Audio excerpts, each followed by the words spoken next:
Good morning students. ધોરણ 9 વિજ્ઞાન chapter number 1 આપણી આસપાસના દ્રવ્યો એમાં આપણે આગળ વધીશું। તો એમાં ગયા લેક્ચરમાં આપણે જોયું હતું કે દ્રવ્યની અવસ્થાઓ,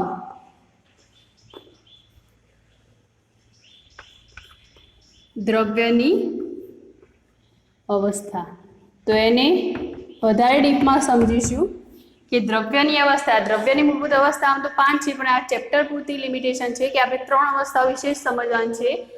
એક તો છે ઘન અવસ્થા,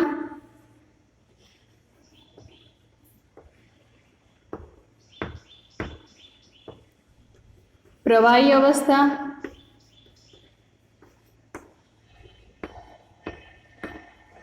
અને વાયુ અવસ્થા। આ 3 અવસ્થાઓ વિશે આપણે ભણવાનું છે। તો જોઈએ કે દ્રવ્ય ઘન અને પ્રવાહી અને વાયુ એની અંદર કઈ રીતે ગોઠવાયેલા હોય છે। તો એક બીકરની અંદર, એ દ્વારા તમને સમજાવી વધારે ખ્યાલ આવશે। આ 3 અવસ્થાઓ માટેના 3 બીકર લીધા, બરાબર। હવે ઘન અવસ્થા, ઘન અવસ્થાની અંદર દ્રવ્યો આ રીતે ગોઠવાયેલા હશે, એકદમ નજીક નજીક, એકબીજાની વચ્ચે અંતર નહીં હોય।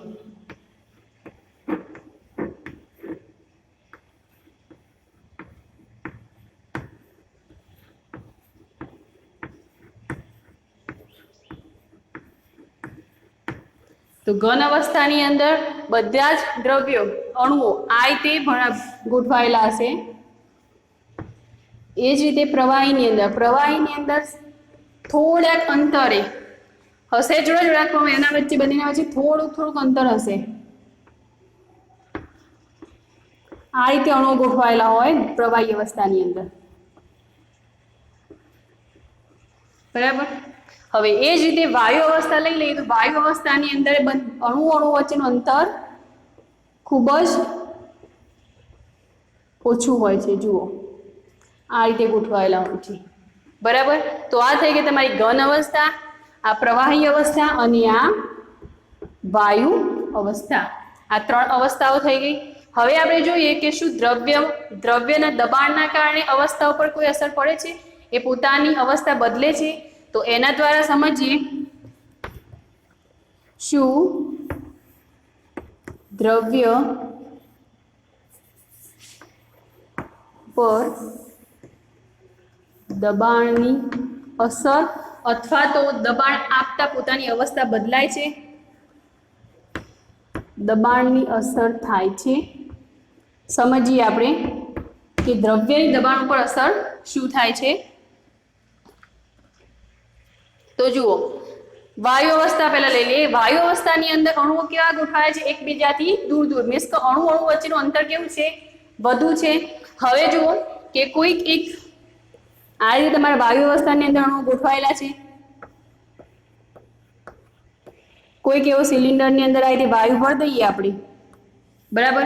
હવે ઉપરથી પિસ્ટનની મદદથી પ્રેસ કરીશું, જ્યારે આને પ્રેસ દબાણ આપીશું ત્યારે શું થવાનું, આ બધા અણુઓ નીચે બેસશે, એટલે શું થશે, અણુનું કદ નથી બદલાતું, પણ એમના વચ્ચે શું છે, અહીંયા આ જગ્યા છે, એ જગ્યામાં એ નીચે બેસશે, એટલે અણુ વચ્ચેનું અંતર ઘટશે।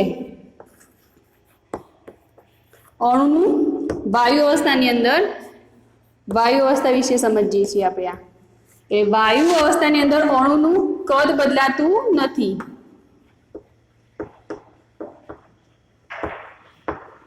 તો શું બદલાય છે, અણુ વચ્ચેનું અંતર।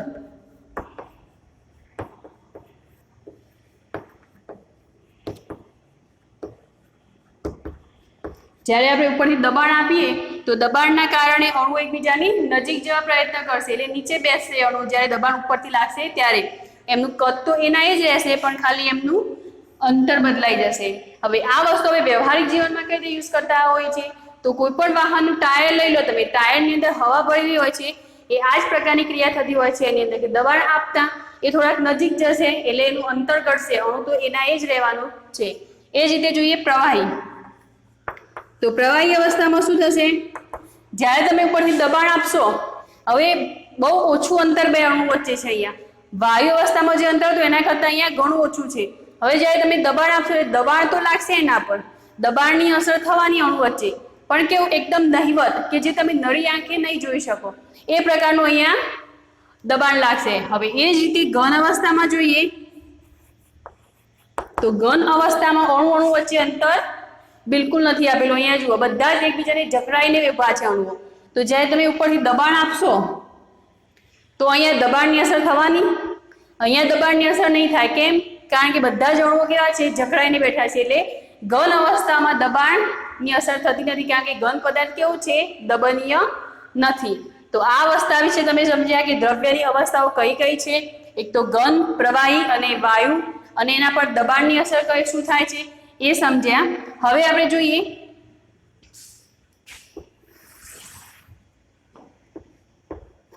નેક્સ્ટ ટોપિક, દ્રવ્યની અંદર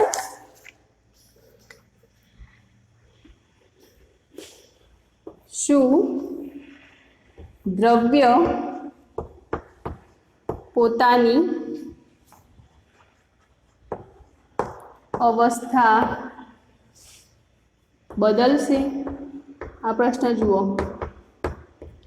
દ્રવ્ય પોતાની અવસ્થા બદલે છે એટલે અવસ્થા મીન્સ ઘનમાંથી પ્રવાહી, પ્રવાહમાંથી વાયુ, આ સ્વરૂપ કોઈ બદલે છે. અહીંયા જોઈએ આપણે એક પ્રયોગ દ્વારા.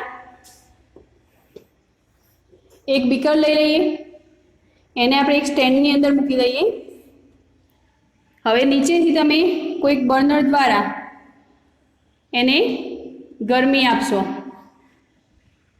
બરાબર. આ બીકરની અંદર બરફના ટુકડા નાખી દો તમે.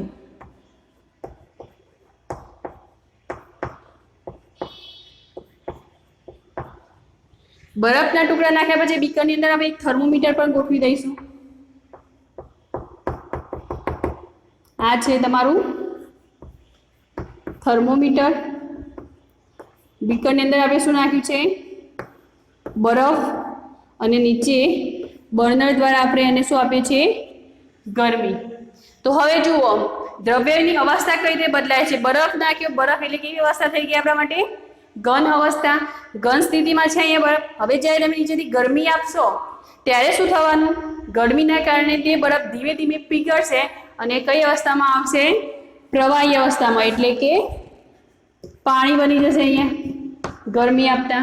હવે જ્યારે ઘન અવસ્થામાંથી પ્રવાહી અવસ્થામાં આવ્યું ત્યારે અંદર થર્મોમીટર આપણે મૂકેલું જ છે.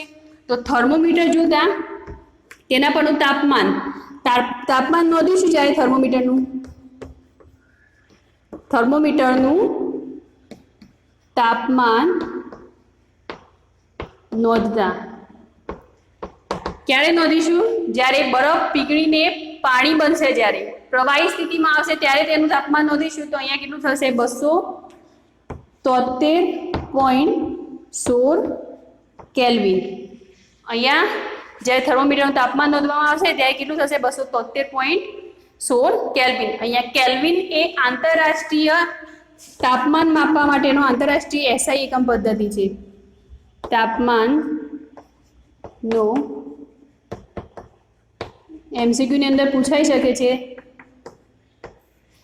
તાપમાનનો આંતરરાષ્ટ્રીય એકમ એસઆઈ એકમ કયો છે? કેલ્વિન.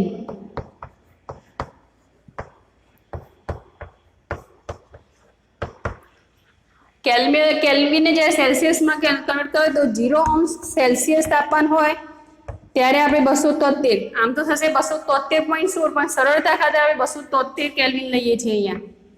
તો 0 સેલ્સિયસ હશે, 0 સેલ્સિયસ, ત્યારે એનું કેલ્વિનમાં કન્વર્ટ કરશું કેટલા થઈ જશે? 273.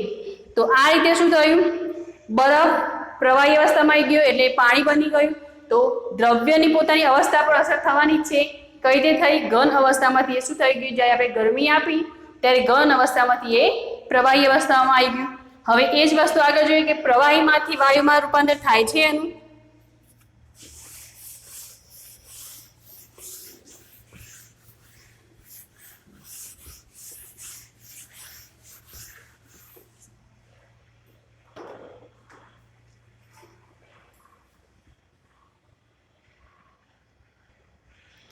દ્રવ્યની પોતાની અવસ્થાની અંદર બરફમાંથી ઘન અવસ્થામાંથી પ્રવાહી અવસ્થામાં આવ્યું। હવે જોઈએ આ જ પ્રવૃત્તિ આગળ કરીએ। આપણે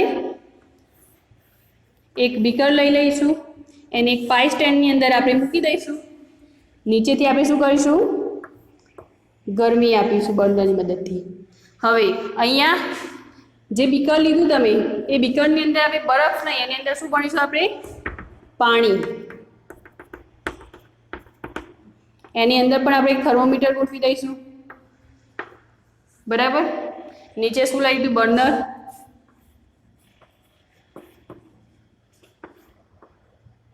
બીકરની અંદર શું છે?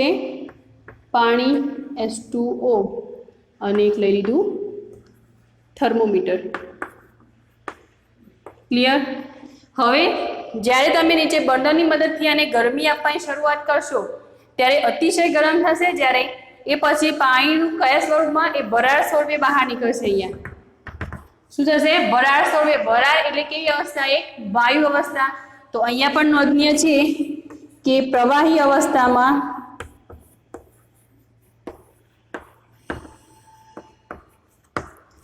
વાયુ અવસ્થામાં રૂપાંતર, પ્રવાહી અવસ્થાનું વાયુ અવસ્થામાં રૂપાંતર થશે। ક્લિયર? શું થઈ ગયું અહીંયા? પહેલા તો જ્યારે બરફને ગરમ કર્યો ત્યારે પાણી બન્યું, એટલે ત્યાં આગળ શું થઈ ગયું? ઘન અવસ્થા, પ્રવાહી અવસ્થા બની। હવે જ્યારે પાણીને તમે ગરમ કર્યું ત્યારે શું થઈ ગયું? વરાળ સ્વરૂપે ઉપર જશે, એટલે પ્રવાહી સ્વરૂપનું વાયુ સ્વરૂપમાં રૂપાંતર થઈ ગયું। હવે અહીંયા પણ આપણે થર્મોમીટર આપેલું છે, જે જ્યારે પાણી ગરમ થઈ અને વરાળ સ્વરૂપે બહાર નીકળવા લાગશે ત્યારે આપણે તાપમાન નોંધીશું, એટલે કેટલું થવાનું? 373 કેલ્વિન। આટલું તાપમાન થશે ત્યારે એ વાયુ અવસ્થામાં રૂપાંતર થશે। ક્લિયર? પ્રવાહી 273 કેલ્વિન તાપમાને વાયુ અવસ્થામાં એનું રૂપાંતર થઈ જશે। એટલે માટે ઉત્કલન ગુપ્ત ઉષ્મા આને આપણે કહી શકીએ। કેમ? કારણ કે આ 373 જે કેલ્વિન તાપમાન નોંધ્યું એ તાપમાને વરાળમાં એનું રૂપાંતર થાય છે। જોઈએ, અને આ પછી આપણે કહી શકીએ શું કે શું દ્રવ્ય પોતાની અવસ્થા બદલશે? તો આ આખા પ્રોસેસ, આખો જે પ્રયોગ જોયો પ્રવૃત્તિ, એ પછી આપણે કહી શકીએ કે હા, દ્રવ્ય પોતાની અવસ્થા બદલી શકે છે। ઘનમાંથી પ્રવાહી થઈ શકે છે, પ્રવાહીમાંથી વાયુમાં પણ એનું રૂપાંતર થઈ શકે છે। જોઈએ નેક્સ્ટ પ્રવૃત્તિ બીજી।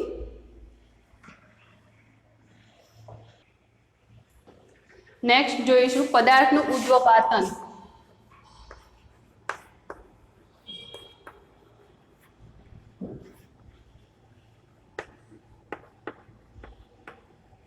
તો પદાર્થનું ઉદ્વપાતન કઈ રીતે થાય છે એ પ્રવૃત્તિ દ્વારા સમજીએ આપણે। અહીંયા તમે નીચે એક પાઈ સ્ટેન્ડ લઈ લો। આ પાઈ સ્ટેન્ડની ઉપર એક ડીશ મૂકી દો તમે। જાળી રીતના ઉપર એક જાળી નાખશો, જાળીના ઉપર એક ડીશ રાખીશું। હવે નીચે બર્નરની મદદથી આપણે એને ગરમી આપવાની છે, નીચે આપણે બર્નર ગોઠવી દઈશું। હવે આના ઉપર એક ગળણી તમે ઊંધી મૂકી દેશો।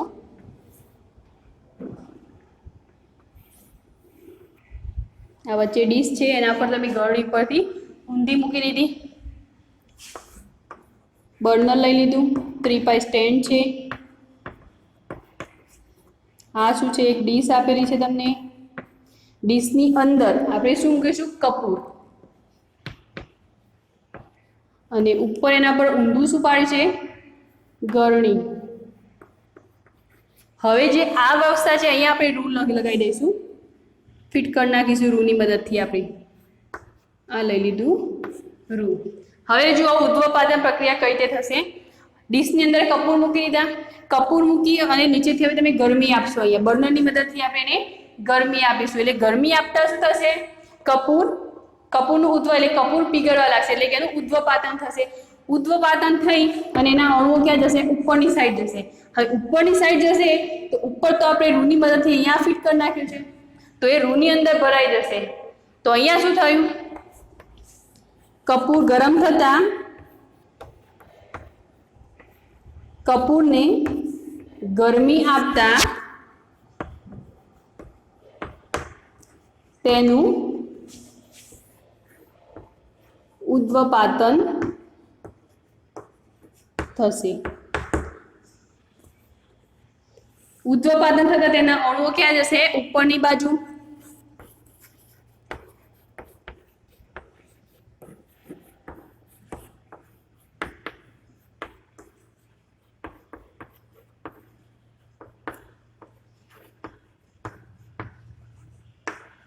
ઉપરની બાજુ જશે. હવે જુઓ ઉપરની સાઈડ જઈને ક્યાં ફિટ થઈ ગયા? રૂની અંદર. તો રૂની અંદર એવું કહી શકીએ કે રૂની અંદર જે અણુઓ છે એ શું છે? કપૂરનું ઉદ્ધપાદનના અણુઓ છે. એટલે કપૂરનું ઉદ્ધપાદન થતા તેના અણુઓ ક્યાં ભરાશે? અહીંયા રૂની અંદર. તો આ થઈ ગયું પદાર્થનું ઉદ્ધપાદન. પદાર્થનું ઉદ્ધપાદન કઈ રીતે થશે? કોઈ પણ પદાર્થને આપણે ગરમ કરીએ એટલે ગરમ કરીએ અને અહીંયા ઉપર વરાળ સ્વરૂપે ઉપર જશે અને આ અણુની અંદર એ ફિટ થઈ ગયું. એટલે આને કહેવાય આપણે ઉદ્ધપાદન પ્રક્રિયા. હવે આ જ રીતે જે આગળ આપણે સમજાવ્યા કે બીકરની અંદર જ્યારે પાણી લીધું આપણે, આ પાણીને આપણે નીચેથી ગરમી આપી ત્યારે તેનું શેમાં રૂપાંતર થયું? વરાળની અંદર. નીચેથી ગરમી આપી એટલે એનું વરાળની અંદર રૂપાંતર થઈ ગયું. તો આપણે શું કહીશું? પાણીનું બાષ્પીભવન થયું. બાષ્પીભવન મીન્સ કે પ્રવાહીનું વાયુ સ્વરૂપમાં રૂપાંતર થયું. તો આ પ્રક્રિયાને આપણે કઈ પ્રક્રિયા કહીશું? બાષ્પીભવન પ્રક્રિયા. ક્લિયર?